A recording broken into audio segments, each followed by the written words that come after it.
Hi, everyone. Thank you for joining us for our other talk within the Nine-Sided Circle, the one that happens every third Sunday of the month. And this is especially meant to accommodate our friends who are joining us from Europe, from Africa, from the Middle East, South Asia, all of those places that, in those places, it ends up being something like 4 in the morning when we normally have our Sunday talks. So we are happy to accommodate you guys, and we're happy that you can join us. We have a bunch of people joining us live from both the US and Australia and all of the places who usually join us on our regular Sunday talk, and also people from the Emirates and Germany and all kinds of exciting places for our other Don't forget talk Sweden. today. Sweden's important. Sweden is very important. So, everybody, thanks for joining us. We're so happy you're here. If you're joining us from Australia, you're crazy and we love you. We know it's like 4 a.m. for you, but it means a lot to have you. And those who are watching us on the replay, thank you so much for joining us. We wish you could be here if you weren't able to make it live, but here you are in that's spirit. Especially for you, Neil. We totally miss you today. We wish you were here. You always make it better when you're here, so we are desolate without you. Desolate. Desolate. Yes. Okay, so here's where we do our YouTube spiel. Everybody sit tight while we get ourselves All right, through that. yeah, hold on to your hats because here it comes. If you are watching this on YouTube, first of all, welcome if you've never been here before. And second of all, if you have never been here before, please consider the idea of going right down to that subscribe button and hitting it. Not because we are looking to get more subscribers, but we are desperately looking to get more subscribers, but not for the reason you think. Recently, YouTube has started monetizing people's videos, whether they are part of their affiliate program. Yeah, their affiliate program or not.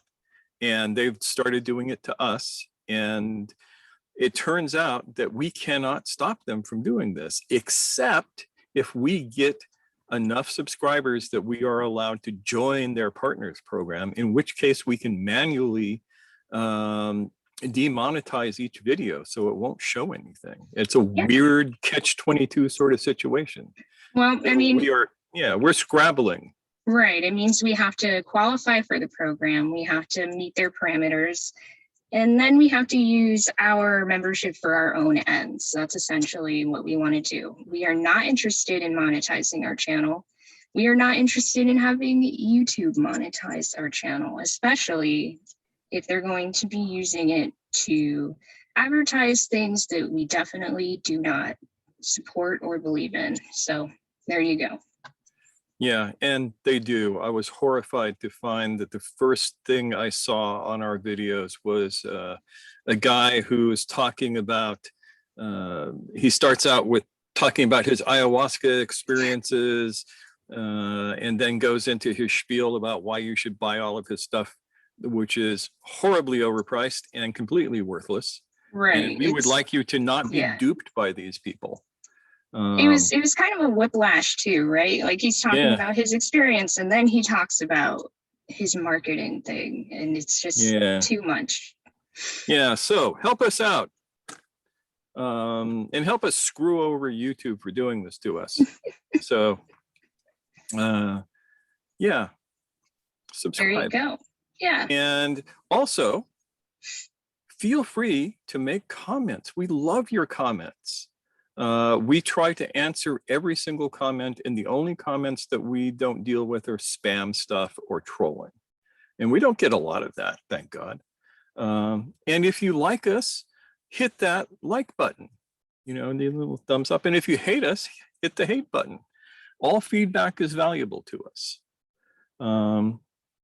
And that's what we got by way of announcements, other than we're still waiting for both of us have one slot open for private consultations, and we're still waiting for those peoples to jump on in and talk with us. Yeah. And whoever's watching, maybe it's you. Who knows? Yeah, or maybe it's not, but maybe you know somebody. Yep. But if you want to get in touch with us, you can look in our description and you'll see a bunch of links to our social media stuff on Facebook, our Facebook group, our Instagram. You can find a link to our PayPal there, our mailing list, so you can stay connected with us and get our updates. We don't send out too much stuff, so you don't have to worry about a lot of spam. Yeah, we promise not to spam you much. Yeah. Okay. So I think that's pretty much it for the YouTube show. That is it. Yes. Let's jump right into this. Yeah. So today, you know, sometimes we do a bit of story time. We do a bit of exploration of Sufi stories. Today, we have one of the classics on board today. We're going to be talking about the Conference of the Birds and how this can be read and understood and imbibed as a handbook for awakening. And it was written by the poet Attar. This was a person who is multi-talented, but who definitely inspired the poets and Sufi authors who came after him. And you can see it in the works of Rumi. You can see it in other artists as well. This, yeah. Why don't you share a little more, Mushtaq? Yeah, it's interesting because this poem is a manual for the spiritual path, for how to follow it. Yep. And it was written about 1170-ish, right? 1177, I think I read. Yeah, 12th century. Yeah. Attar lived between 1145 and 1220 Common Era. So that's AD for those who aren't familiar with that term. Yeah. So he's an OG. He's an OG of the Sufi literature tradition. Yep. And the poem, and the entire thing is a poem, it's intricate and it is multi-leveled, multi-layered. And unless you speak Farsi, you miss 90% of it. So we're going to try and describe some of the stuff that you would miss reading an English translation. There is finally a decent translation that I put up. It's the one that cost money, unfortunately, but it's not bad.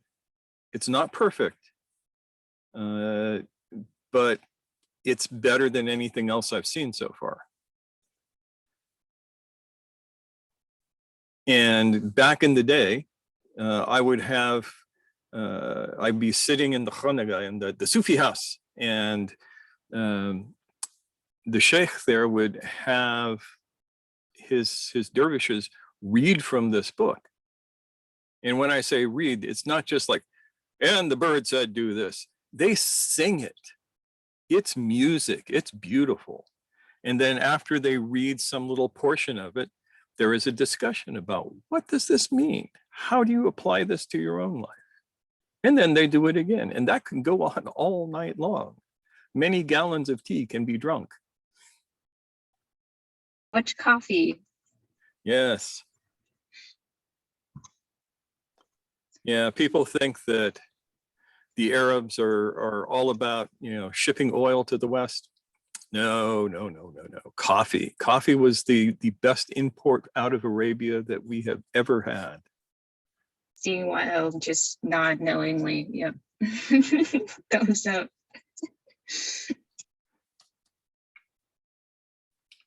So, oh, and there's Nancy. Hi, Nancy. Whoa.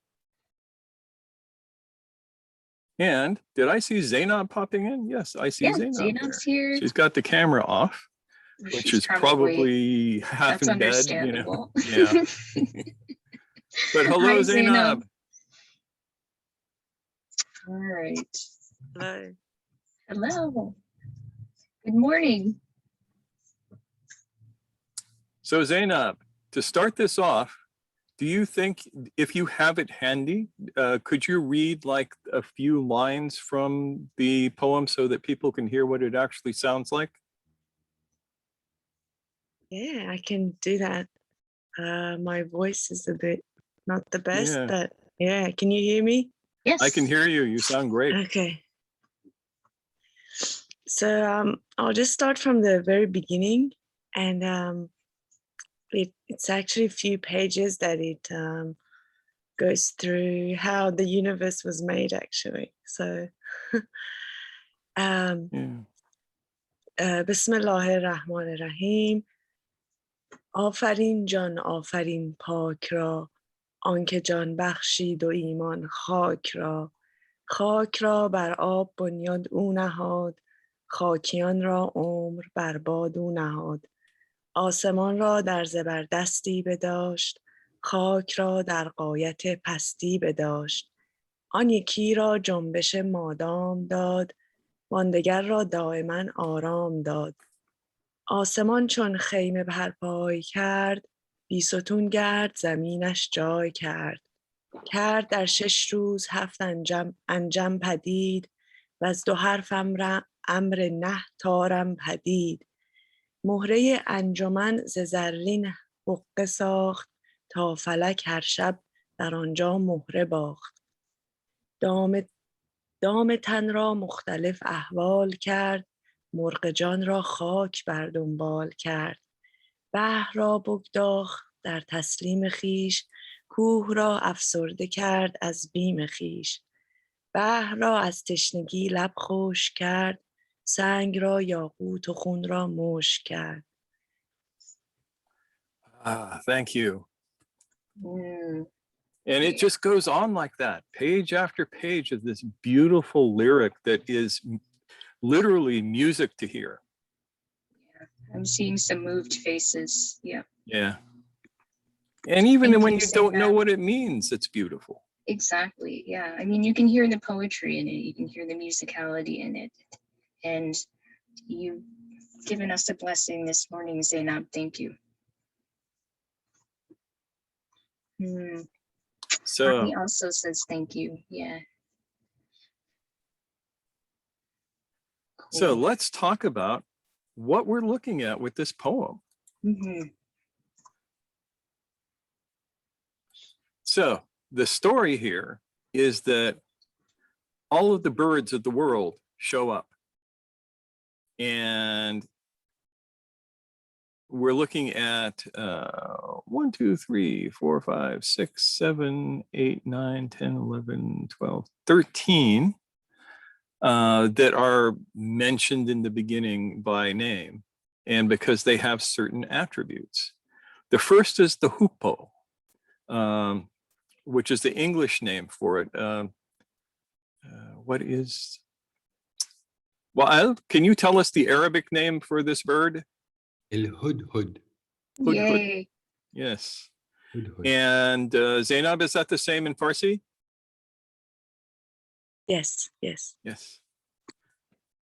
So this bird is very, very special, and you can see her on the slide that I put up. She has this wild crest and a long, beautiful beak. And it is said that Solomon, the prophet Solomon, gave her that crest for services rendered. And in describing, I use her. Yeah, I was just going to say, because the pronouns are kind of In variable. Farsi, as it turns out, and Zainab can say more about this than me, but in Farsi, there is no gender to the pronouns.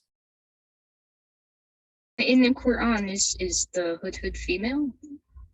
I don't remember. Yeah, I don't remember either. But I in like any the case, idea of referring to her as female. in So most I'm gonna do it. translations, yeah, I've heard of the hudhud as female, which is interesting. Yeah. Yeah, and I like that because that goes back to the idea that your soul is female. The hudhud represents the Sophia as well, which is wisdom, and is seen as female. Also the Shekinah, which is the light emanating from the presence of God. So here you have this beautiful bird, and she is the guide. She represents both the prophets and the teachers, the great teachers of the world. And in the book, the translation goes, "Greetings, Hoopoe, messenger and guide, every valley's honored, honest courier. King Solomon, who spoke the language of the birds, adorned your head with a crown of honor, made you his secret-bearing messenger to carry letters to the Queen of Sheba. Now, to remain King Solomon's intimate and accompany the king on his flying carpet, you must control your ego monster, fetter it with the shackles and chains." So that gives you a sense of who this bird is. And then it goes through various other birds, all of which have a virtue and a negative. Mostly it focuses on the negative parts of the ego because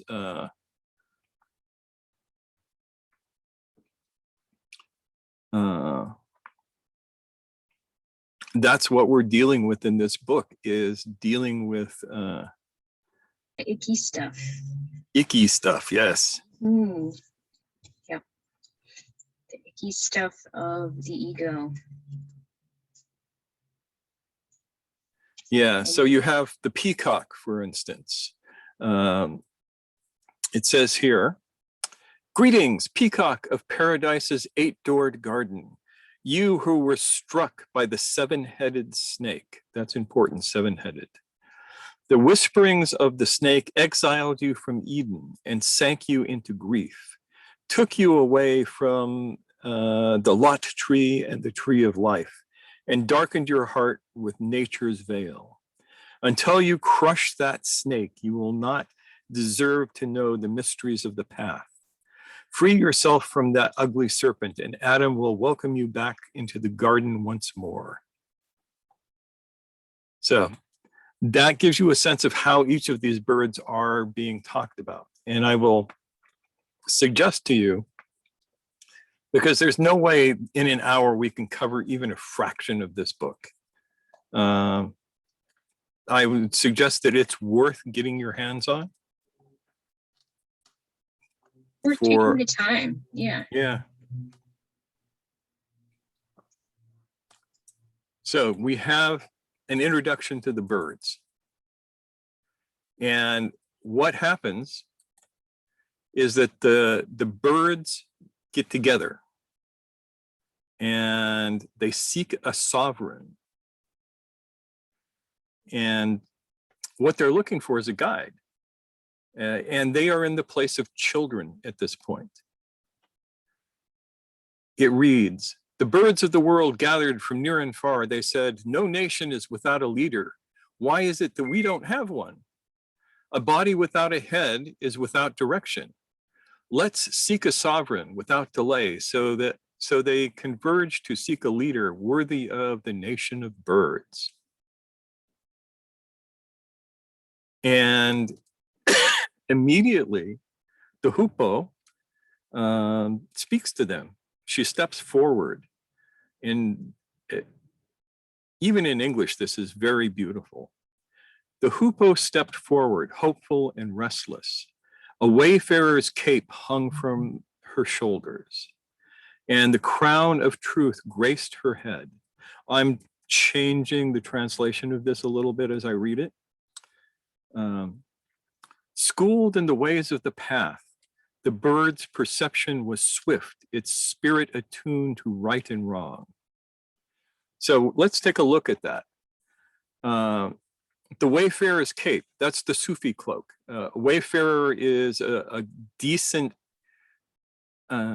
English translation of what it means to be a Sufi, what it means to be a dervish, a talandar. I usually use the word nomad, which can be translated in virtually the same way.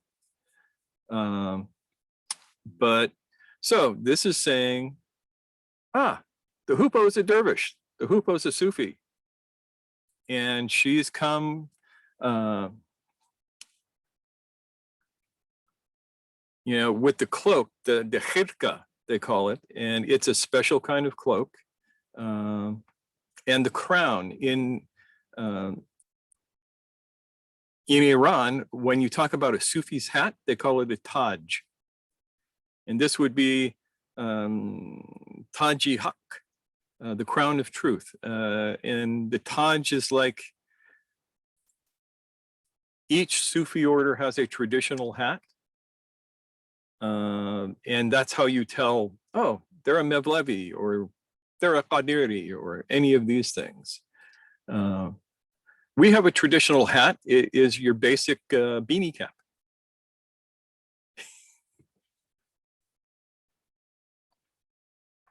Because it works. We're pretty chill about these things. Yeah, we are, in fact.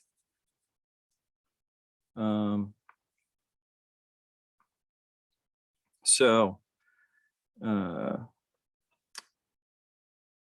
this shows the sign. This says the Hoopoe is the sheikh, is the teacher. And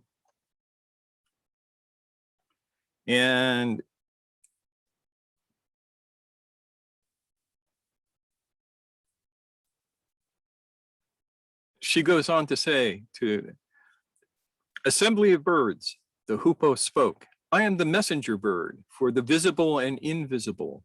I come to you in tune with the great Almighty, schooled in the ways of the great mysteries.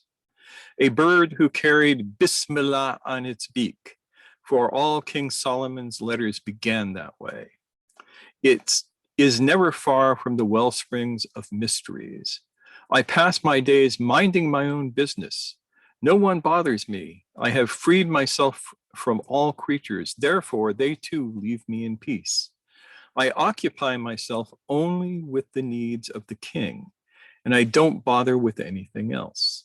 I can find water with my divining power, and I know many such secrets and mysteries. I have spoken with King Solomon, to whom I am dearer than his own army. When someone goes missing from his kingdom, he never inquires after them. Yet when I disappeared from his realm, he searched the world over for me. Why? Because he could not do without me. No, not for a moment. His Hoopoe is all he needed. How to explain that? In the understanding of cosmology amongst Sufi types, there are certain people who are important to the function of the world. They are, the first one is the Qadub al-Zaman, the pole of the world, the pole of our time. This is not somebody who you are ever going to know. This person is hidden. And anybody who claims to be this person is lying to you. They receive the grace from the divine, and it spreads out from them throughout all the worlds. And there's like these step-down transformers that are called the Abdals. And that means the, how do you describe it? The word will come to me. There are these people, male, female, we don't know. They don't know. Oftentimes they will not know that they're anybody special. And the divine likes it that way, because if they knew, it might go to their head and that would ruin everything. So all of this grace spreads out like flowers on a vine through the world. And the Hoopoe is basically saying, without saying it, I'm sort of the pole of the world in this time, in the time of Solomon. Or one of the replacements for that pole.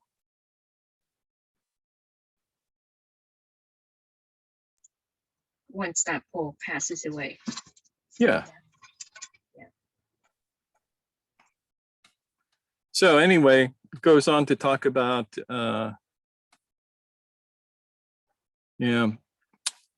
all of the stuff that she and Solomon did together. And then it is going to end with, cast off the shame of narcissism. How long will you keep this faithlessness, this disgrace? Stake your life for the beloved and you will be liberated from everything, even good and evil. Surrender your ego and step into the path, crossing the threshold dancing. There is a leader for us, I tell you, who lives in Mount Buff.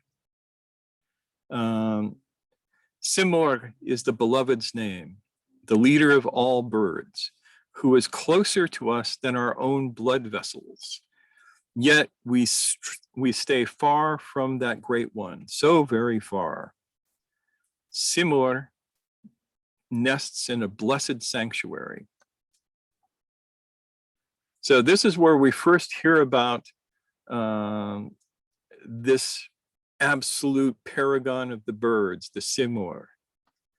It says, its name is too sacred for just any tongue. 100,000 veils of darkness and light hang between us, between that beloved and us.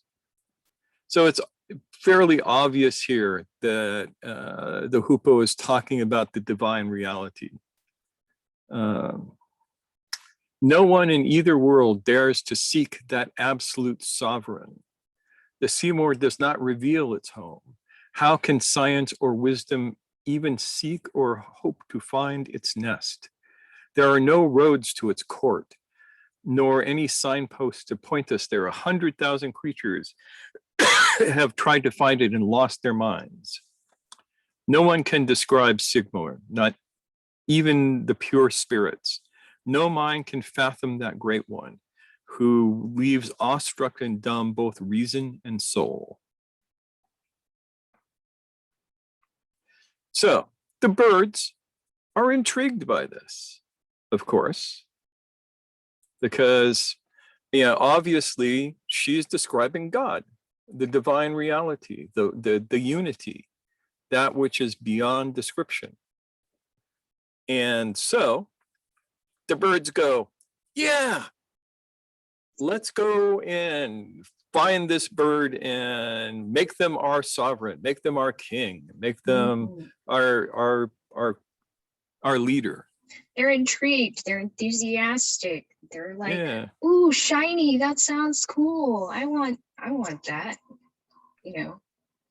And then, would you like to tell us what happens then, Noor? And then she pivots a bit and starts talking about, oh, it's wonderful that you want this, but let's get serious about what this journey is going to entail. And it's not going to be fun. It's not going to necessarily be happy. It's definitely not going to necessarily be enjoyable. And then all the birds start trembling in their boots and coming forth with all these excuses about how maybe it's not so interesting anymore to go seek out this sovereign character. Yeah, everybody has their excuse. And the next section deals with, this bird gave this excuse and the Hoopoe busted his chops this way. And I'll give you one example.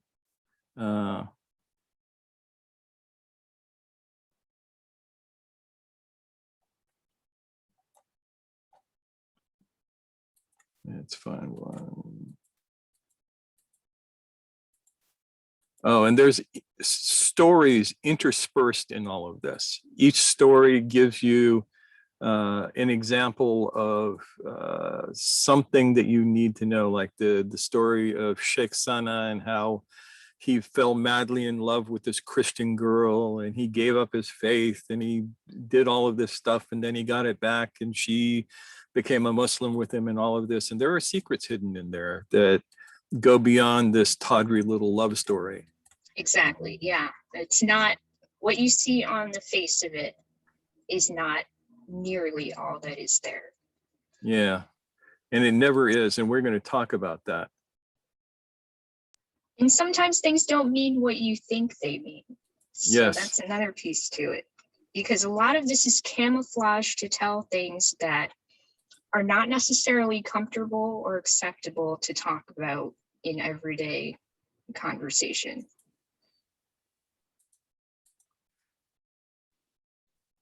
Yeah, and each of the birds is going to express their fear, and then the hoopoe will answer them, and then we'll give several parables that illustrate why its answer is the right one. So I see Zainab's unmuted. Did you have a thought you wanted to share, Zainab? I wanted to start with the first bird. It's the bulbul. And yes, that's the nightingale. yeah, and she is in love with the flower. Mm-hmm. And she says that, oh, I am so happy here. I just have my flower here and I don't see a need for traveling. Yeah. Yeah. In English, it says, love sickness is the title of this little section. Noble Hoopoe, love has enslaved me. This is the bulbul. Bulbul is the nightingale, the bird with the most beautiful song. It's always showing up in Persian and Turkish poetry as one of the symbolic manifestations of the beloved.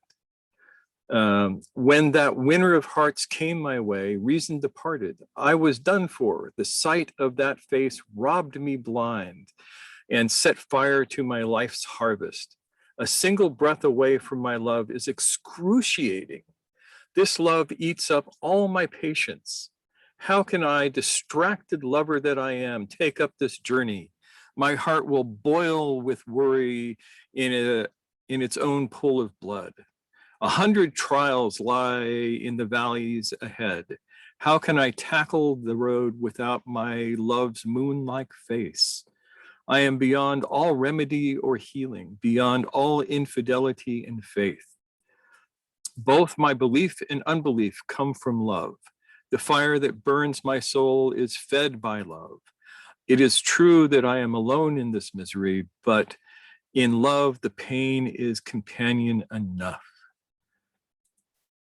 The lover has cast me, this love has cast me into the dust and blood. My lover's hair has curled me out of decency's bounds. I have lost all my endurance in my loving. I can't draw a single breath without my beloved. I am the road's dust drenched in blood. What can I do? This is my sorry state. What should I do? Now, it's interesting because if you read this at a superficial level, this sounds like, classic Sufi going for the beloved stuff. It really does. It sounds a lot like classical poetry, like all the imagery and the longing and the, oh, I'm suffering and all that stuff. Yeah. So the hoopoe replies to the nightingale, you are a slave to outward appearances, mired from head to toe in mud. Love of insight and divine knowledge is not love of form and face. That is nothing but feral lust play. All beauty perishes eventually. This sort of love is humanity's undoing. There exists an imperishable and internal beauty. It is heresy not to go after it. You take the face made up of bile, phlegm, and blood and compare it to the full moon. Take away the blood and the rest, and you won't find anything uglier in the world. Skin-deep glamour will cease and pass. If you hunt the form, you chase imperfection. Seek what is behind the veil. There you will find true beauty. When the veil falls from the face of mysteries, the world and its inhabitants will vanish. All faces, forms, and horizons will evaporate. Pomp and power will transmute into degradation. Befriending trivial forms brings enmity among all. Be friends with the invisible. That is the perfect friendship. And love or friendship other than this will bring you nothing but agony, nothing but regret. And then the Hoopoe gives several parables illustrating this. But this is incredibly important because there's all of this poetry talking about being lost in the beloved and all of this stuff throughout this. And if you look at this from a superficial level of going, oh, this old sheikh has fallen in lust with this young girl and is willing to completely ruin himself just so that he can get her into bed. Mhm. That's one level of understanding of this, but that's not the level that matters. What matters in these sorts of poems that are part of this story is seeing the absolute one-pointed focus of the protagonist in the story and his or her search for the divine reality. That they become, in a sense, monomaniacal, that nothing matters other than the truth. And And- this is essentially the Hoopoe saying, pay attention, look for that. Yeah. And Don't that's, get I caught think, up in that stuff. yeah, that I think is why this is the first bird, because otherwise you'll get caught up in that thinking, oh, I should find somebody, fall madly in love with them, even though they don't know who I am, and stalk them. Because that's one level of a lot of these poems. Right, yeah, yeah. A dude I know wrote a book that basically said the perfect example of the seeker of truth is Captain Ahab in Moby Dick, because nothing moved him from his path. Nothing distracted him.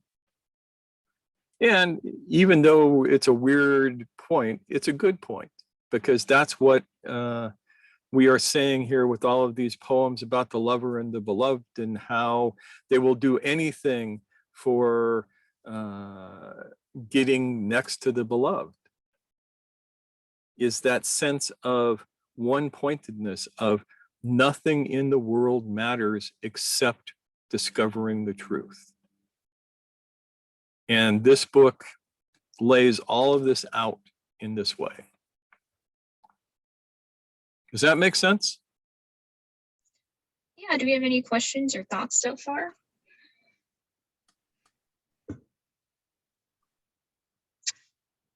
Yeah. I mean, Yeah. I was thinking about the beginning of this talk with the Hoopoe, because we start out hearing both that the Hoopoe is of spectacular importance and that there's something really wrong with the Hoopoe. And I have some suggestions. Go for it. Yeah, well, for one thing, the Hoopoe's got a real case of narcissism.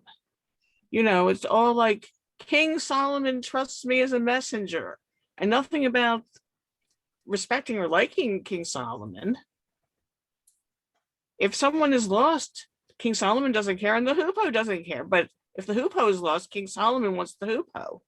It's, you know, this is a really annoying bird. Yeah, prophets and messengers are often annoying. That's why they so often get killed. But it's funny you should mention that, because the book addresses this sort of narcissism towards the end.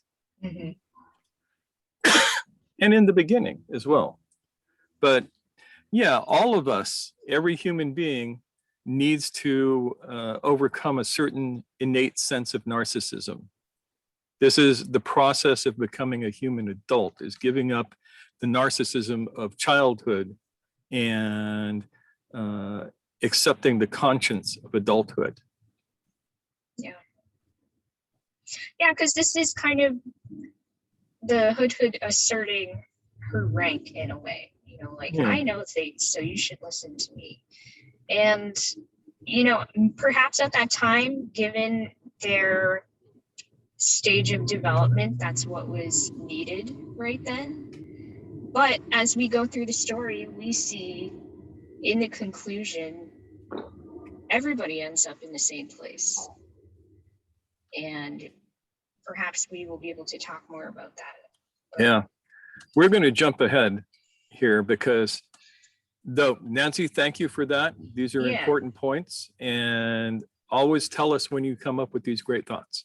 Yes, so thank you. We also have a question from Palon. Okay. Palon says, monomaniacalness is presented as a good thing?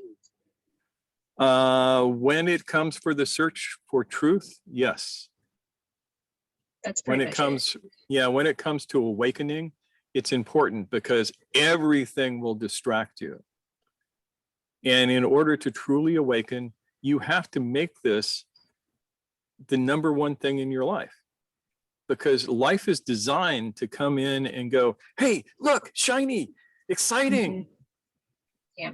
Look at this thing. Look at it. Look. This over here. Yeah. And you have to be able to go, I see that and I want the truth. Right. Yeah.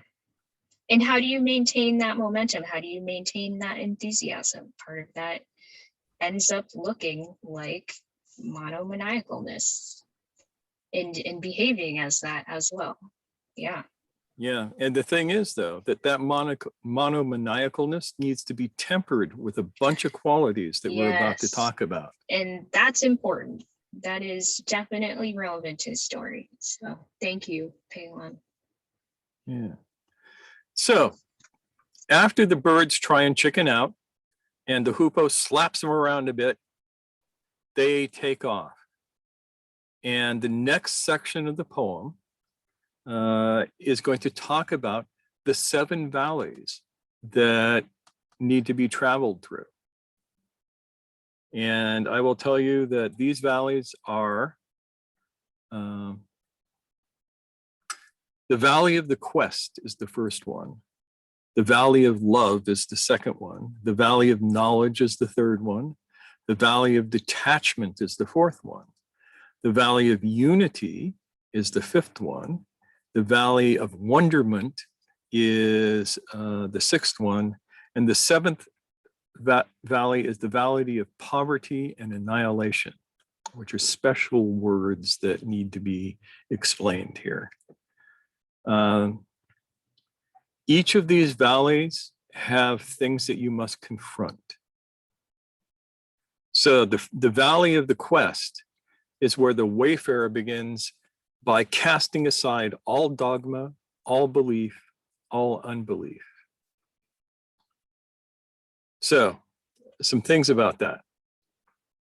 Dogma, you all know what dogma is. It's things that you are forced by your paradigm to accept as true, whether you have information or knowledge of the truth or falsehood of it or not.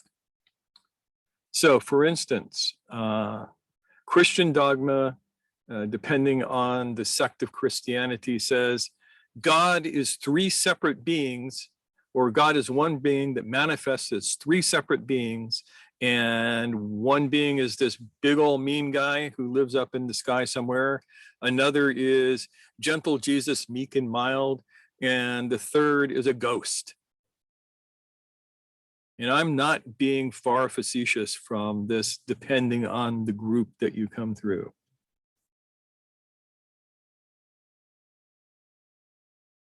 So you give all of that up. Belief is acting as if something is true without evidence.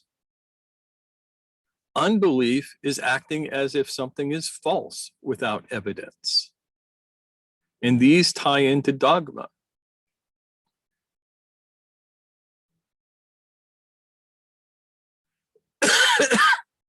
So, rather than picking on Christianity, I'm going to pick on Islam. Islam has a list of things that you have to believe if you're a Muslim. Like angels, you have to believe in the angels. If you don't believe in the angels, you're like out of the mainstream of Islam. Now, most people have never met an angel. And so they go, oh, I'm going to pretend that angels are real. Or they're going to be contrarian and go, oh, I'm going to pretend that angels are not real. Whereas what crossing this valley says is, I don't know. Angels could be real. Maybe they're not. The evidence is not here for me yet. And then one day you meet an angel and you go, oh, yeah, that makes sense. And then you pick up your shattered mind and soul from the ground and try and glue them back together. And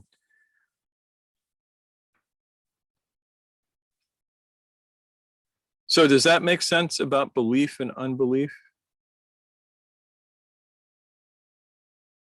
Because what it's talking about here is giving up the pretend stuff.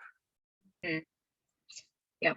The stuff that you just say, I mean, I'll go along with it because that'll be less stressful. Like this is, you let it go and you just think, okay, I need to chill with this discomfort that is going to come up from just letting assumptions or accepting things for the benefit of the doubt, all that.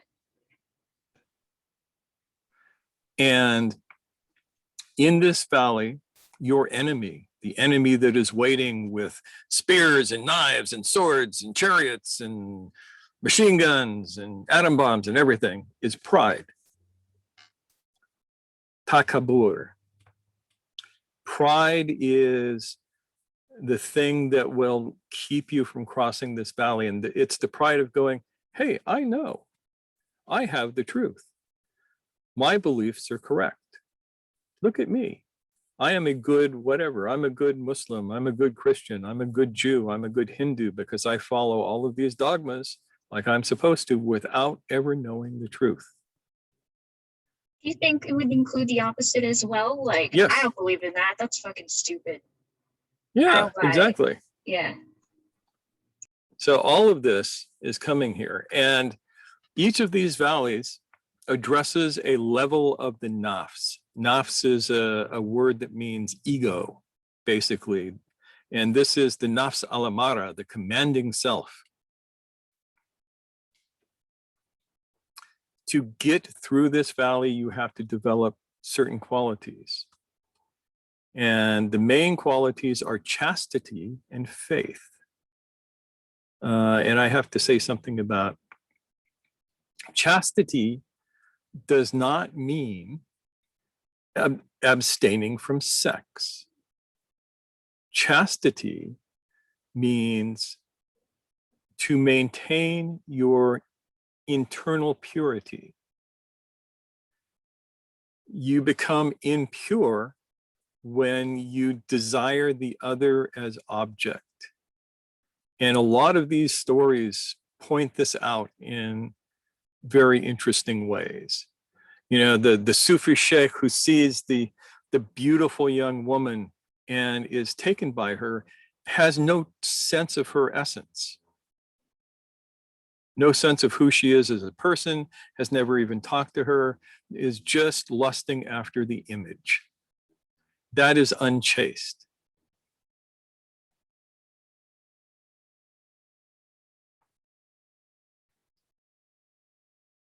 Impurity is what you want. You want your expression towards the other to be pure. Pure means experiencing the other as subject, not object. I know I rail on this a lot, but it deserves to be railed on. Well, it's like a pivotal, crucial thing. And yeah, without this, you don't get past the next 6 valleys. And faith is the opposite of belief in a lot of ways. To quote Granny Weatherwax, I has faith. What do you have faith in, Granny? Nothing, I just has faith. So faith is non-object oriented. Belief, you orient on an object. Faith does not require this. Faith is the inner knowing that it's somehow all connected, that you're moving in a direction that will eventually get you to where you're going. It's hard to describe because we have all sorts of words for belief, but we don't have any words for what faith really is. And it's usually to define faith is belief, but no, faith is not No. belief. Yeah. I mean, in this context, would you say like trusting the process might be part of that? Yeah. Yeah, it's realizing that everything is as it is. And that means that no matter how personally painful it might be, it also has its sense of perfection. Because one thing we know about crossing the valleys is that they hurt.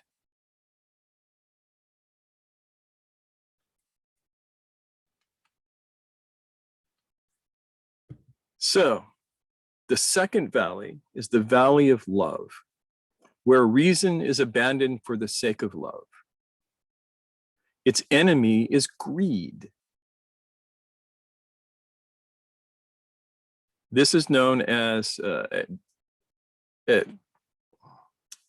so greed is wanting stuff, wanting things for the sake of things. Reason, in this sense, is going to say, it is reasonable for me to want the new car. Therefore, I want that car. I want this money.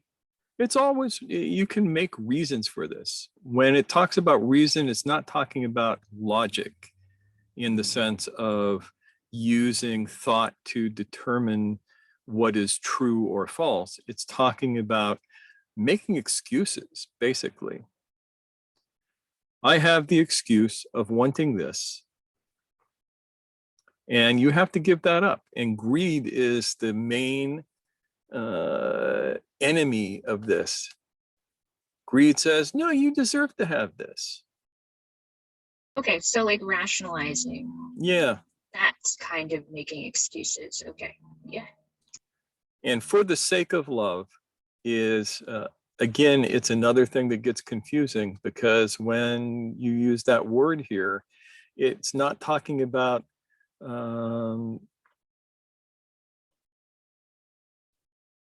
what a lot of the poems go through. It's talking about a sense of deep connectedness.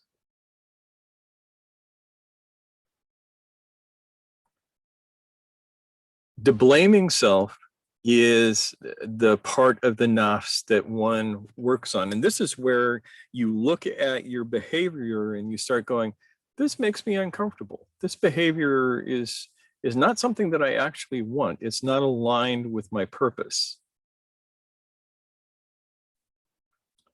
And the virtues that get you through this are temperance and hope. Temperance is finding balance, equanimity. And hope is understanding that you are aligned with the goodwill of the universe. Does that make sense so far? I'm running through these really quick because I figure some of you can't be here for 3 hours as we talk about this. So I'm trying to make it a little shorter. Yeah. So any thoughts so far? Any questions? I was wondering what exactly you mean by things that we want or that we are greedy for.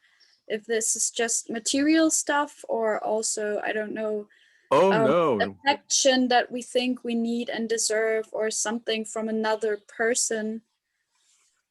Yeah, things are anything that can be turned into an object. And so things can be material things. It's like, I want that chair there. I deserve to have that chair. But it's also the non-material things. I deserve to be seen as a great teacher. So many of my friends have gotten trapped in this over the years. It's very, very sad. So far, I've avoided it because I have Noor to whisper in my ear, remember thou art mortal. Yeah, well, we do that for each other. Yeah. You know, I have my insecurities where I'm like, I want to be seen, I want to be special, but we modulate that in one another. Yeah. Or the object of love. I want to be loved, and I want to be loved in a certain way, and this person should love me in this way, or a person should love me in this way. But it gets really bad when it's this person, because then that person stops being their own subjectivity and starts being an object. Yeah. Yeah, an object that you get to manipulate into being what you want it to be. And this is bad. Yeah, there's a sort of a specific one in relationships of wanting the other person's company, whether there's anything in it for them or not. I call that having the person as a teddy bear. Yeah. That's actually a good one. Yeah. Like I your like that. security blanket. Yeah. Teddy bear though. I've seen that. Yeah. You're on a roll today, Nancy. Thanks. Although, you know, I can't talk about everything I think because there isn't time. Yeah. Welcome to my world. Story of our lives, Nancy. But I mean, you can always hit us up, you know. Yeah, right out on the forum. You know, I you can were do saying that, very yeah. smart things, and everybody would benefit from reading your thoughts. So there. Definitely. Okay. I look forward to that. So then we come to the Valley of Knowledge, where worldly knowledge becomes utterly useless. The enemy of knowledge is jealousy. And this is, I know and you don't. I'm going to hoard my knowledge. I know all of these wonderful things, and you can't have them. Anybody who's been in the martial arts for any length of time will recognize this. I see Wael is nodding there because, yeah, it's the idea of jealously guarding your knowledge because somebody might take your knowledge away from you. Yeah. As opposed to, or your status. That's another one. Yes. I have the status of knowing these secret things that nobody else knows. And you get to worship me because I know this. Yeah. And therefore, I will not ever teach all of what I know, because then you might be as good as me. Gasp. No. Yeah. Not that. Yeah. Yeah. And anybody who does that is a false teacher.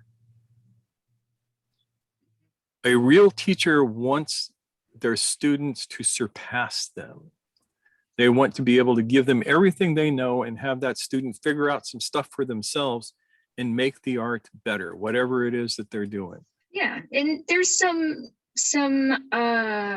nuance here in that you do not give your student everything that you know on day one for a reason, because they can't digest that, they can't assimilate that. So you give it to them as they not necessarily earn it, but as they're able to take it in. And that's different from withholding due to your own ego and insecurity. And Very so, different. yeah, this one, instead of having two virtues, it only has one. And that virtue is charity. It's usually translated as charity, which is the benevolence and generosity and willingness to sacrifice and the active work of helping. So people think charity, oh, it's giving money to the poor. And yes, but it is also giving of your knowledge in a generous way, not hoarding onto it. Once we get through this, we get to the Valley of Detachment, where desires and attachments to the world are given up. Here, what is assumed to be reality vanishes. Can I interrupt you? I don't know if we talked about the remedies for oh no, we didn't. the Valley of Knowledge. Wait, Yeah, we mentioned charity. Okay, Valley of Love. We didn't. Did we miss that? I think we Temperance. did. No, yeah, Yeah. we talked about that. Temperance Okay. and hope. Yeah. Got it. Carry on. All right, the Valley of Detachment. Okay. The enemy of detachment is lust. Lust doesn't mean sexual desire. People were bamboozled by religion about this. Lust means the desire for object. I want this. I want to own this. I want to have this. I want this experience. I want all of these good things. Gimme, gimme, gimme, gimme, gimme. That's real lust.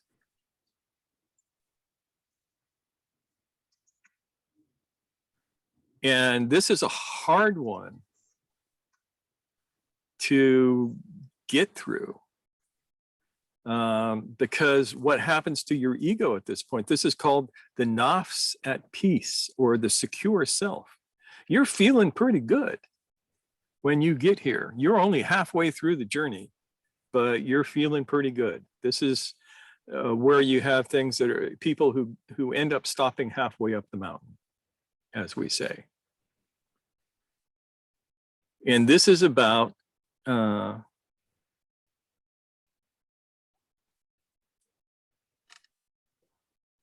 it says, all that is assumed to be reality vanishes.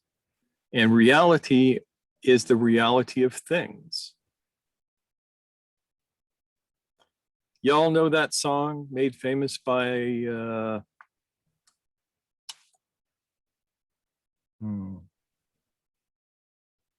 who am I thinking of? Noor. Oh Lord, won't you buy me a Mercedes? Janis Joplin. There you go. Yeah. Yeah, made famous by Janis Joplin. That is the song of this valley.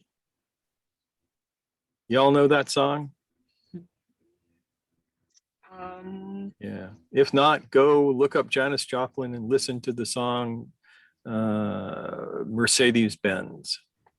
You'll enjoy it. You'll enjoy it, and it's wonderful. And Janis was great. And kind of funny because Yeah. it's a little ridiculous. So the virtues that get you through this valley are diligence, persistence, and ethics. Interestingly enough, why ethics? Why is ethics part of diligence? Because your ethics tell you what is true about a thing.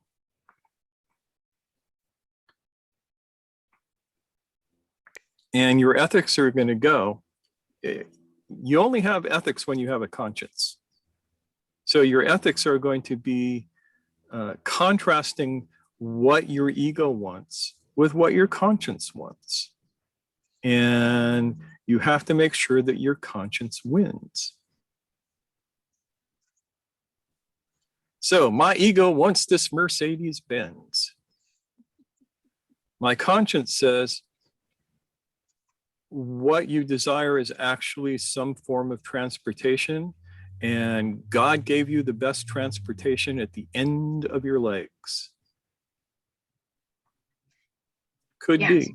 So relevant to this, Weil asks, what's the nafs level in detachment? This is the secure self. Nafs, yeah, the secure Yeah. self, The nafs nafs al at mutmainah. peace. Yeah. Yeah.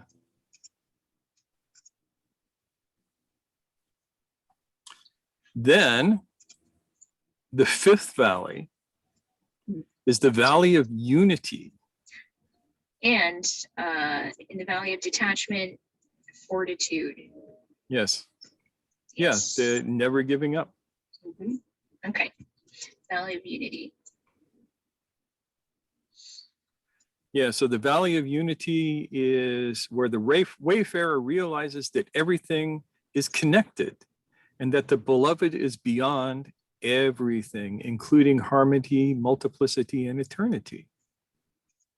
And The enemy of this is backbiting, ghiba in Arabic. And there's a famous hadith that says, backbiting is worse than adultery. Yeah, I think this one takes the place of sloth in what we commonly think of as the 7 deadly sins, right? I don't remember. Yeah, I don't know.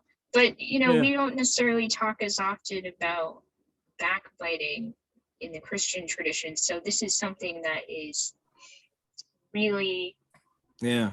pertinent to the context of the Sufi story, backbiting. Yeah. Sufis understand that backbiting, which is talking shit about your friends and brethren and sisterin and motherin and fatherin and unclein and everybody in your community, is one of the worst and most divisive things you can do, because it destroys the community.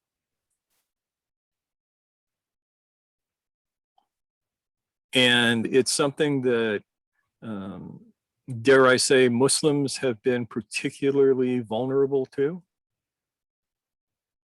Look at those guys over there. Those silly Shia, they don't know nothing. And the Shia are over there going, look at those silly Sunnis, they don't know shit. Yeah. You know, it's like, hey, do you know what this guy did? Yeah. Mhm. Let me tell you It's- about this guy. It's like gossip, slander, that kind of thing. Yeah. About And people, it happens. especially, yeah, the people are, you know, in your community, in your life, in your home with you, and you're talking shit about them.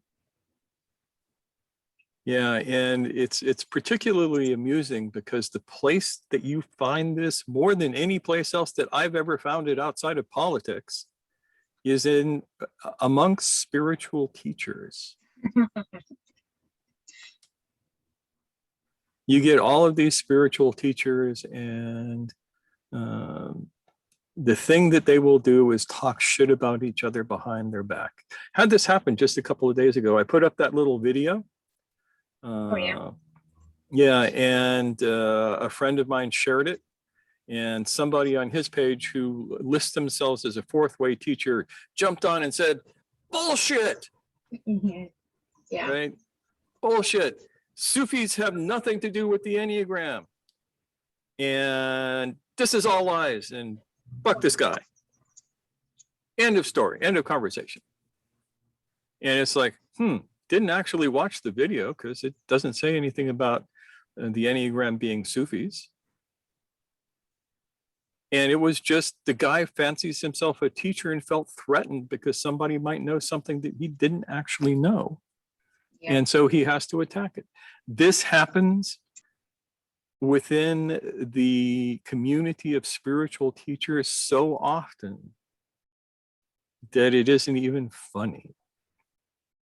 Not that I've ever done this myself, but it's Never. it's like never. Maybe when I was very young. I try and actively avoid it now, even if I think somebody is completely full of shit. Yeah, I mean, I've witnessed you take, you know, the quote unquote high road, but in a way that wasn't egotistical, and you were just, Yeah, you know, you were being not- too kind. You know what I mean, though? Like you weren't, Yeah. you held back from saying things that other people might have said, which was kind of cool to watch, actually. You know. Yeah, I can take no credit for that if that is the case. It's probably your good influence on me. I still You have think some I'm work to kidding, do. but I'm not. Yeah. Yeah. So How do you, excuse me, how do you distinguish between backbiting versus discouraging abuses? Yeah, I think that's an important that's a question. good question. And that came up for me as I was talking. I mean, some of it is like, what purpose does it serve that I say this thing? And sometimes that purpose will be averting abuse or revealing it or So I can give you a solid example out of that. Okay, go for it. One Sufi group I visited, my first teacher died, and then I didn't have a teacher for a very, very long time. And while I didn't have a teacher, I would go and hang out with whatever Sufi group would have me. And, you know, get my yayas that way. So I go to this one group, and after a while of hanging out, I discovered that the sheikh of this group is actively having his students go out and find him girlfriends. Yeah. He ain't even doing the work himself. He's having his people go out and find him young women, the younger the better, who he can have relationships with. And he had a whole series of it. It's like, this is what he wants, so we're going to do this for him. And my sense of this was that, you know, it goes back to, he is treating these women like objects for his desires, and this is not healthy. For his use. Yeah, for his use. It's not, I need to find somebody who I can really connect with on a deep and spiritual level. It's like, I need to get laid. Go out and find me a woman. Consequently, and this was back in the early 80s, late 70s, early 80s. Anytime somebody said, what about this group? Especially if that somebody was a woman, I would say, you know, there are some problems with this group. And let me tell you what happened when I was there. I was an eyewitness to this. And you make up your own mind. Yeah. There is that versus there's this teacher and he's a dick. He doesn't know anything. He, you know, he talks a good game, but it's all crap. See, the second part is backbiting. So there is a real distinction between the two. Fani says there's a difference in how you communicate these things. Yeah.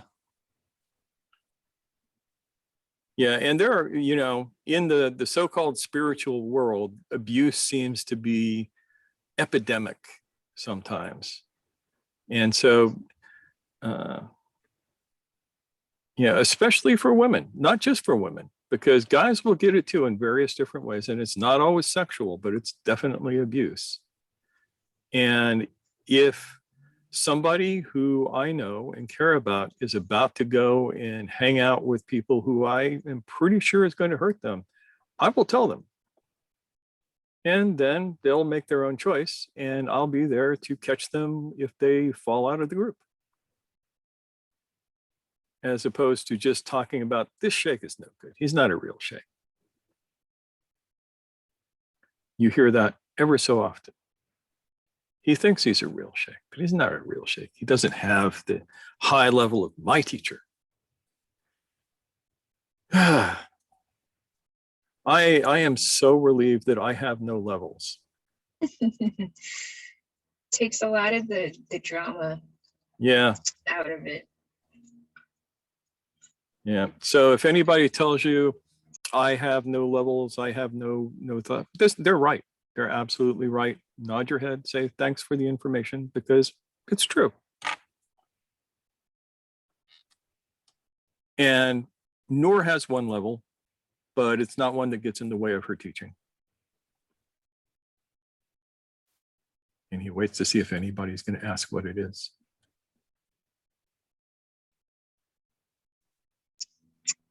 Shall I ask what it is? Yeah, your level is the one of ultimate cutie. I made her blush. Cornball. All right, moving on. Moving right on. Okay. Where are we? We are on. Where are we? We just did the. What about patience and justice? We have not touched on this yet. So yeah, this is where we find the pleased self, the content Yeah. self. That's nafs al-radiya. My pronunciation is Radiya. Yeah, it's that pharyngalized D that's really hard for us to say. Yep. Yep. So patience and justice are the virtues. Patience is forbearance. Forgiveness is mercy. Patience is mercy.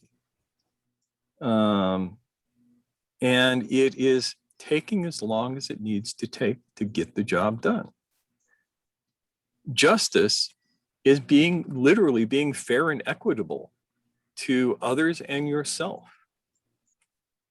And without these two qualities, the whole unity thing never happens.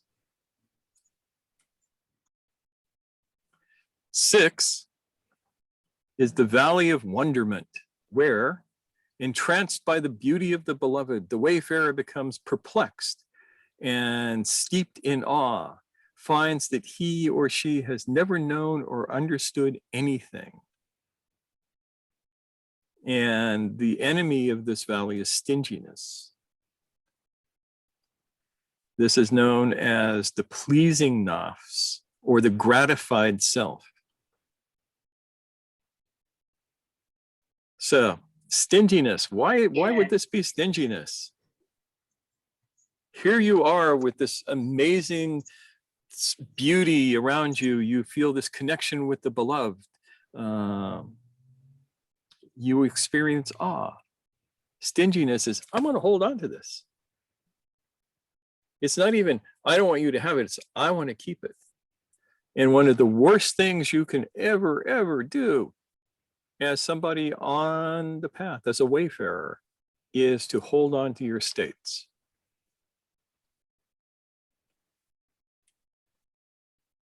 Because states are not designed to be held on to.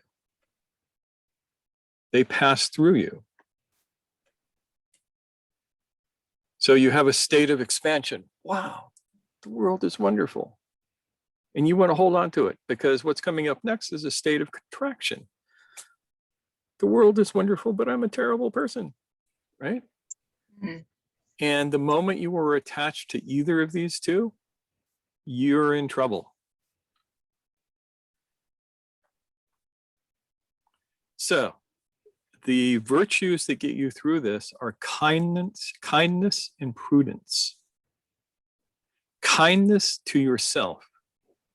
Kindness means satisfaction in the moment and compassion to yourself and others for moving through the state.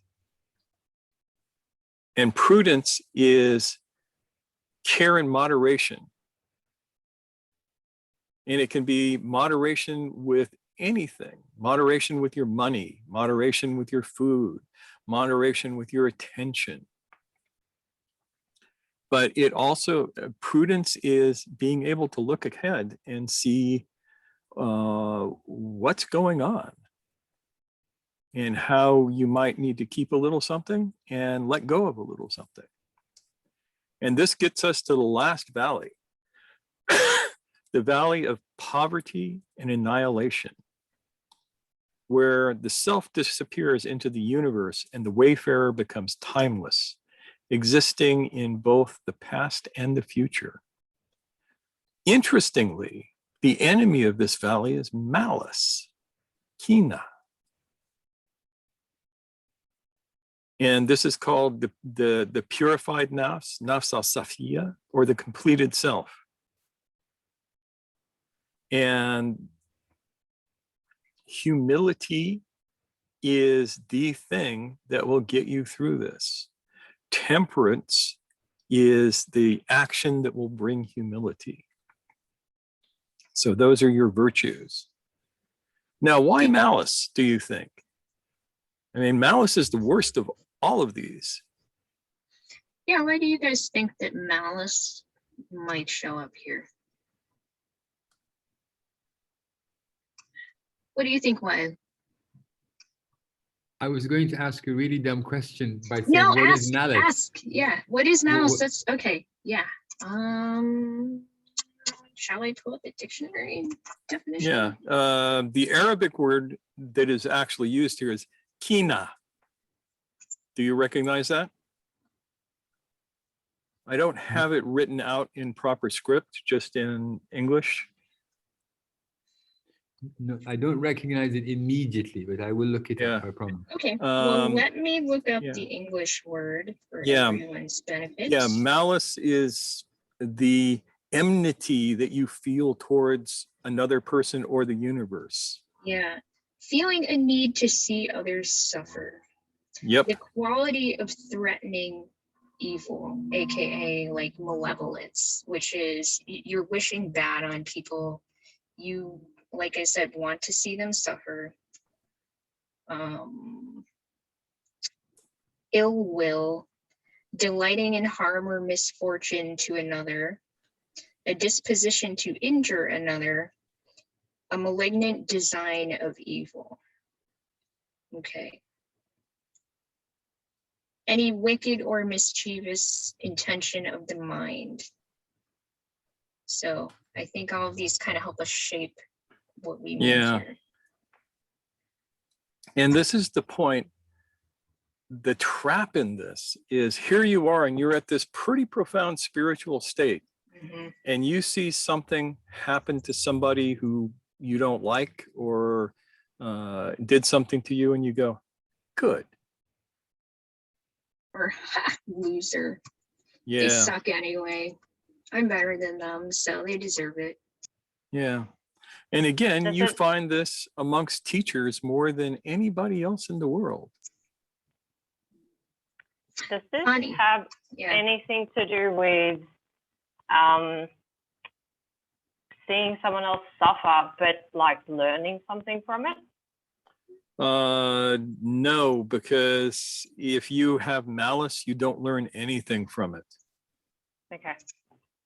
But if you correct the malice, you will learn something from it. So yes. So this is the purified nafs, and humility is the most important thing. Humility is literally allowing yourself to be effaced, to go, I am nothing. To go, as long as I say I, there is an I, so I can't be nothing. So let me give up this I. And temperance is the moderation of needed things, and to step away from things that are not needed. And that is a great lesson for every human being. What do you need versus what do you want? Make sure you have everything that you need, but don't mistake what you need for what you want.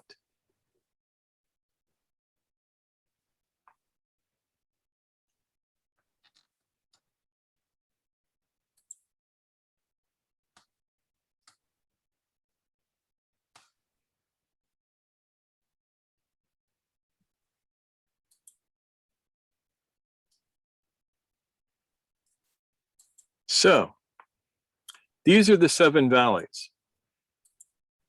And the birds go through the 7 valleys. And at the start, there's a lot of birds, hundreds, maybe 1,000 birds. And most of them are lost. Some of them die. Some of them turn back.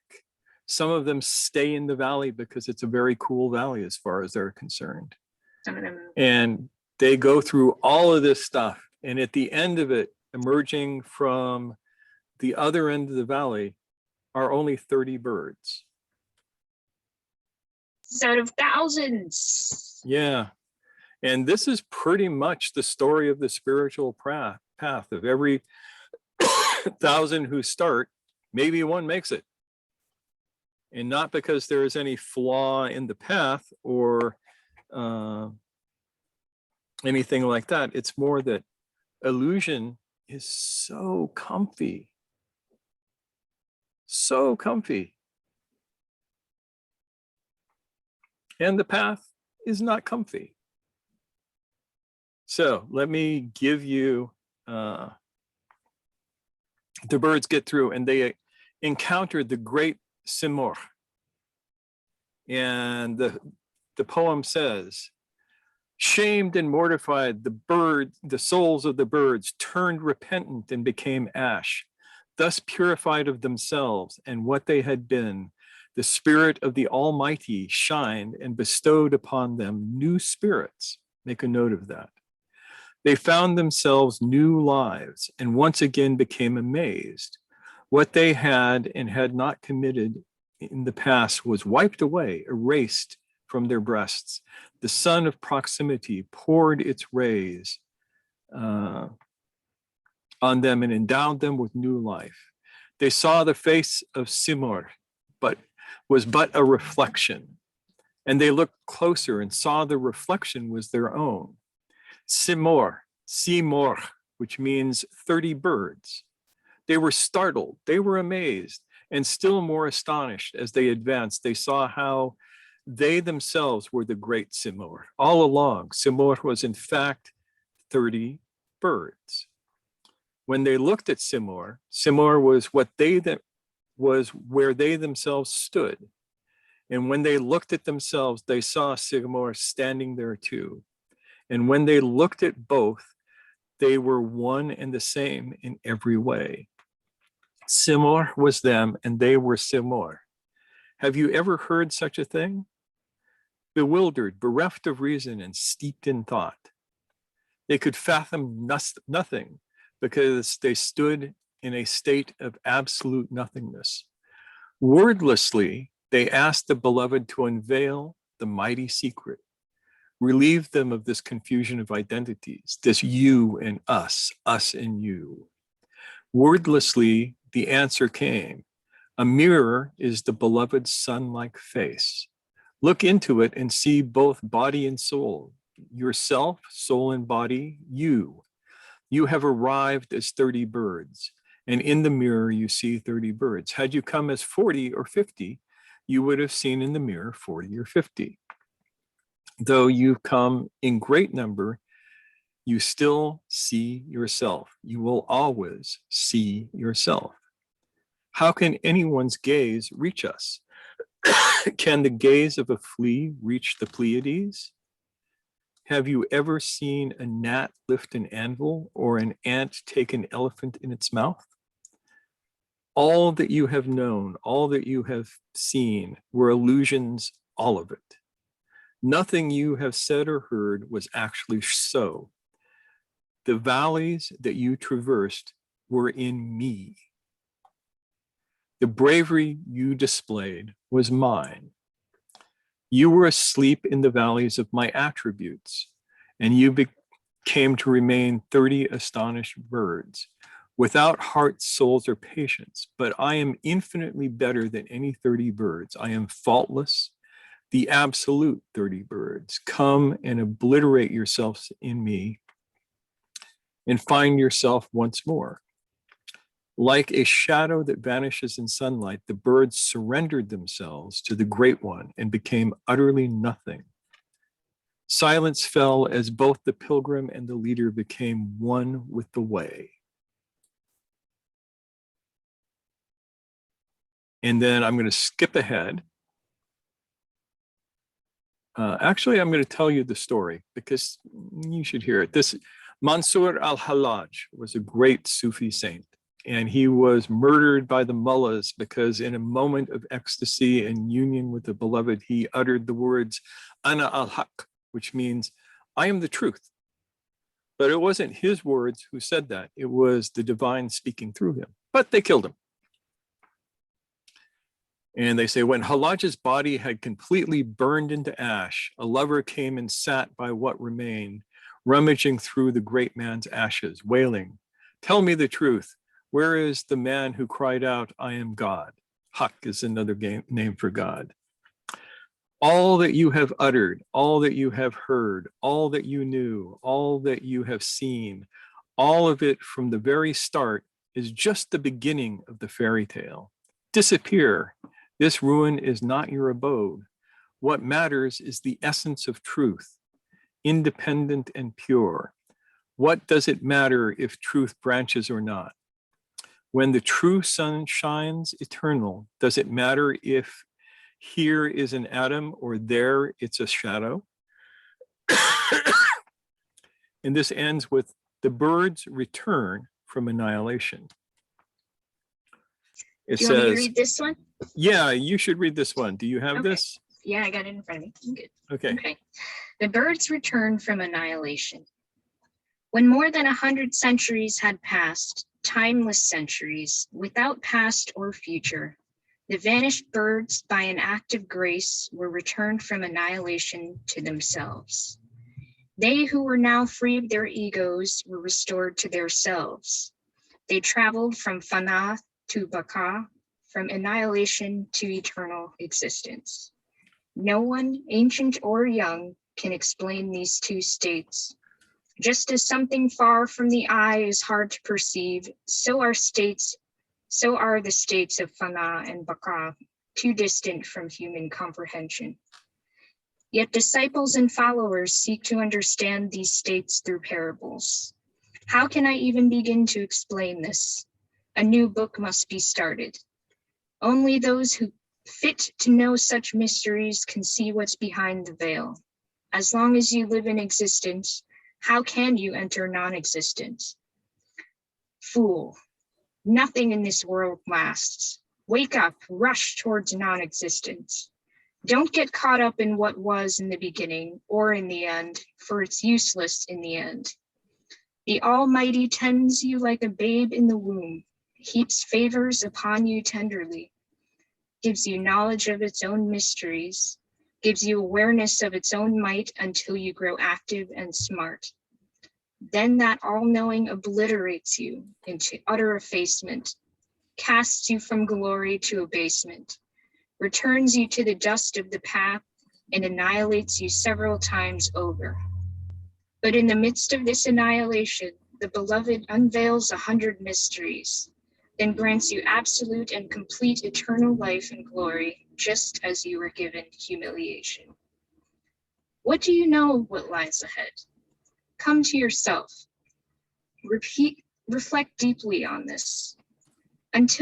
Not until your life is rejected by the divine can you find acceptance in the Almighty's court. Not until you learn humility in your annihilation can you attain baka, everlasting life. First, the glorious one throws you out onto the road in abasement, then suddenly snatches you back in glory. Become nothing to become absorbed in the beloved's presence. If you remain full of yourself, how can there be room for the beloved? Not until you vanish in annihilation's humility will you be accepted in the court of the eternal.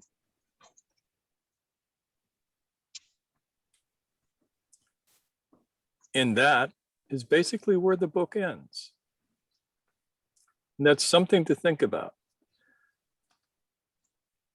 Fana means annihilation. It means being effaced in God. And they say that when the ego dissolves in the unity, it will seem like 100 years, but it will only be for a second or two. And at the end of that, the unity, the divine, the truth, will give you your ego back, but it will give you an ego that it made of its own essence. And so, because you don't live in this world without an ego. And that's baka, or subsistence. Gesundheit. So there you have it. A short, brief, incredibly abridged synopsis of the Conference of the Birds. And we're open for questions. This has been a long talk, and I'm surprised that we could cut it down this much. Ask us things, tell us things. Was this at all useful? Very much so for me. And if you would permit me just to ask two questions, if course. possible. Definitely. when you were talking about, I think it was wonderment, you said that states were meant to pass through. Is that, and not hold on to, is that Yes. similar to the fixations that we would encounter in dealing with the chief trait? Yes. Is that something somewhat connected? You're Yeah, not it supposed can- to fixate on these things, but flow Yeah. through them. Yes. And the other, I don't know whether it's a question or but I just need to know a bit more, because it rippled something when Noor was saying, when she was reading, not until you are rejected. I don't want to quote the exact words, but it felt like not until you're rejected by God will you feel it. It just felt that way. Can you speak? Can you say something about that? What would that look like? What would being rejected by God after doing all that work? I mean, we've gone from quest into all these valleys and to be rejected. Can you just speak a little more about that, please? Would you like to take this? I mean, I guess for me, at least where I'm sitting now in my knowledge, if there's any rejection happening, it's a rejection of, I mean, I guess I don't really see it as a rejection at all, so much as like a reshaping. And that's something that you are personally supposed to actively participate in yourself. However, you know, this is the divine working through you the whole time. So in a sense, it's almost like a teamwork endeavor, this abasement thing. So I personally, I guess I wouldn't use the word rejection per se. Does that make sense? Yes, it does. Thank you. Yeah, and let me add to that, that it is not the divine that rejects you. It's you rejecting yourself, and your connection to the divine is the last throes of the ego. I'm going to use the example from Christianity when Jesus was hanging on the cross. At one point, he says, according to at least a couple of the Gospels, my Lord, why have you forsaken me? And that's not God forsaking him. That's him feeling forsaken by God. And that's the last thing you have to overcome, because humility, the active particle of humility is humiliation. It is becoming like dust, like nothing. Every bit of pride you have ever had in self or place is removed from you. Which is terrifying. Yeah, it's totally terrifying. Yeah. So when we say humiliation, we're not talking about like someone putting their finger in your face and being like, you suck. You should die. You should kill yourself. Like, this is not that. This is you becoming one with the dust, basically. I guess you could think of it that way. Your own emptiness. So did we answer your questions good enough? Yes. Yes. Okay, good. Other questions?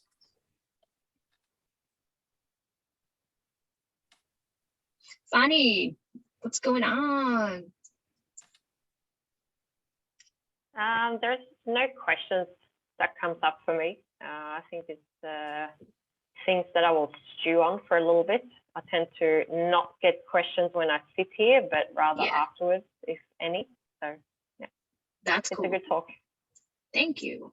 And I'm glad you made it. And if you get around to sharing your questions that pop up later on the forum, I think that would be nice. Yeah. It's up to you. Will do. Or on the YouTube video in the comments, whichever. Yep. Zainab, you are the only one here who actually knows what the poem says. So what do you think? Did we do a good job? or do we need to go back to the factory? No, thank you. Thanks for the talk. I had a question laying it on the Enneagram. Mm-hmm. And would that mean that in the path you would touch each number and you go back to it again? Yeah, you can lay this out on the Enneagram. Like 1 through 7? No, you can do it all, because Mhm. you have 1 through 7 as the valleys, and then you have 8 and 9 as annihilation and subsistence. You're right. Yeah, Yeah. totally. Yep. And as it happens tonight, when we do tonight's talk, it is going to be on the Enneagram of sacrifices, which are ways to get through the valleys. So The these 9 are yeah, interrelated. Yeah. yeah. There is madness to our method, or something like that. Cool. Thank you, Zainab. Malu, what do you think? Am I pronouncing your name correctly? Yeah, that's important. We really want to make sure we get it right. So please correct us. Yeah, it's fine. Is it Malu or Malu? Malu. Malu. Malu. Okay. Okay, that's Got better. it. Thank you. Okay, so yeah, what are your thoughts after this talk? Do you have any questions? Not so much, actually. I'm looking forward to reading it. Mhm. That's awesome. Yay. I would love for you to read it and then to We hear. ordered the translation you posted. Mhm. Another one from, how's it called? CS Not. Oh, yes. Very cool. This one. Oh yeah, look at that. Yeah. Nice. Do you know Great. if it's a good one or? It's not bad. It's less abridged than a lot of them. Most of the translations are heavily abridged because some of the stories are shocking to the British mind, Yeah. British sensibilities, and mostly it was Brits who translated them. So the translation that we were reading from today is not censored and not abridged. And so everybody has to deal with all of the shocking stuff, like the dervish who falls in love with the prince. And you go, wait a minute, they're both boys. How can this happen? And yet it did. That's the story. Yeah. Why change that? That's the story. Yeah. Yeah. Or why leave it out? Because it makes you uncomfortable. Yeah. This Come entire on, story is supposed to make you uncomfortable. Right. Look deeper. Look deeper. Yep. Yeah. So, I mean, definitely check them both out, and then it may actually add something for you to be able to compare and contrast them once you do get them read. Yeah. I mean, I listened to an abridged version, and then I listened to and read the version that Mushtaq has recommended, and I found both helped me really get a sense of where this text wants to move you, if that makes sense. So I definitely am cheering you on in that regard. Yeah, go for it. Read both of them. Louisa, talk to us. It was a lot to take in. It was that. Yeah, but I liked it, and I was wondering whether the order of the valleys is important, or whether you can be in several valleys at the same time. Because when you were talking about what they are all about, I felt like it's not like first you go through one valley and then there's the next and the next, but that you might go through them several times and that they come up in a different order. Yeah. Yeah, it would be so nice if we only had to do this once. So yes, you're absolutely correct. They are both important in the way that they are ordered. And we have to, by our nature, live in each of these 7 valleys at the same time.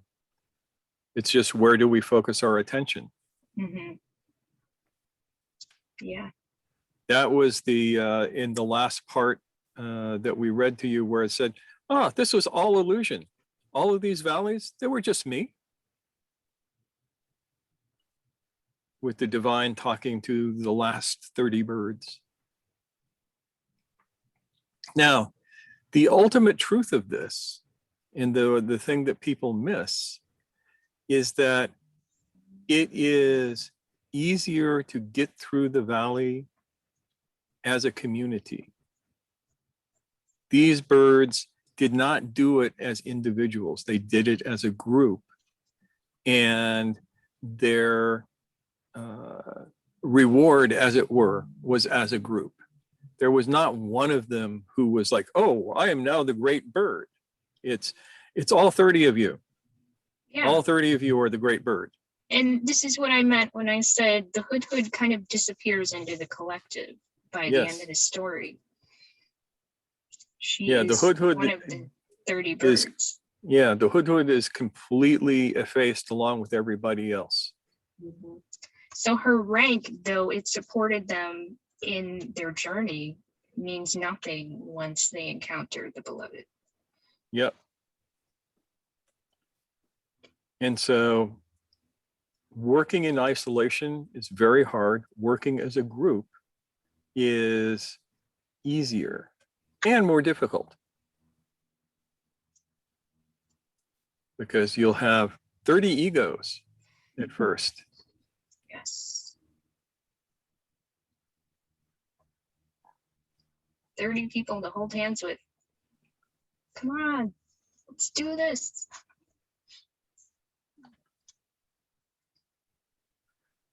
So, any more last thoughts? We have gone almost 2 hours. I don't know. I think it was, I hope you all found it as worthwhile as I know I did. It's a long time to sit there and listen, but yes, Palon says, thank you. Thank you, Palon. So do we have anything we want to add? Who haven't we had a chat with yet? Jonathan, are you still there? How are you doing? Yeah, can you hear me?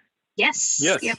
Yeah, I what was important was to me was that you came full circle round with this talk. It was obviously a lot that you had to cover, and I don't think you needed me chiming in with some insignificant comments. So I've just been quiet. Yeah, but we love your comments. Your comments have never actually been insignificant.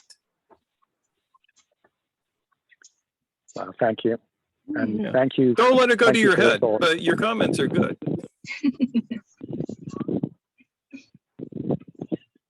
But yeah, I'm so glad you stuck around. Yeah. And we did our best to try to bring things full circle. So if that's how it came across, then I am pleased. Yeah. Great. Okay. Elon, do you want to speak at all, or are you just kind of hiding behind the scenes today? Which is fine. No questions for now. Okay, cool. Nancy, how are you? I'm okay. You know, I mean, I have an idea about what went on at the end, but I don't know if it's sound at all. Which is that the self which is destroyed is people's nonsense about themselves. Pretty much, yeah. Rather than the actual self.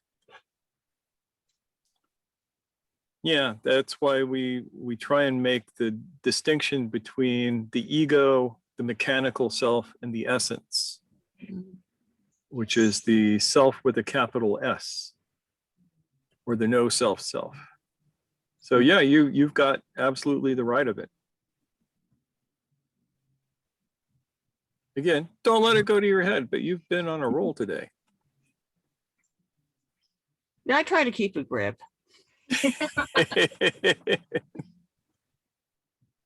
All right. So, as we've said, I think we pretty much come full circle. Mushtaq, do you have any last thoughts you want to share? Nope. I think we should shut this down and let people get on with their day or night. Breakfast time. Yeah. Breakfast or I hope bedtime. Zainab can get a bit of a nap in. Yeah. All right, everyone. It's been so And we'll wonderful see to some of you tonight. Yeah. Where we do part 2 of this. Yeah. And for those of you who are just making it to this morning, I'm so glad we have this space. For Yeah, you we are guys. incredibly grateful that you guys show up for these and talk to us and make our lives better just by being present at these things. Totally. All right, so let's go to Brady Bunch mode and wave to everyone who's All right, watching on the Brady Bunch replay mode and coming right up. say Voila. goodbye to each other. All right, So, take bye, care, folks. everyone. See you guys soon.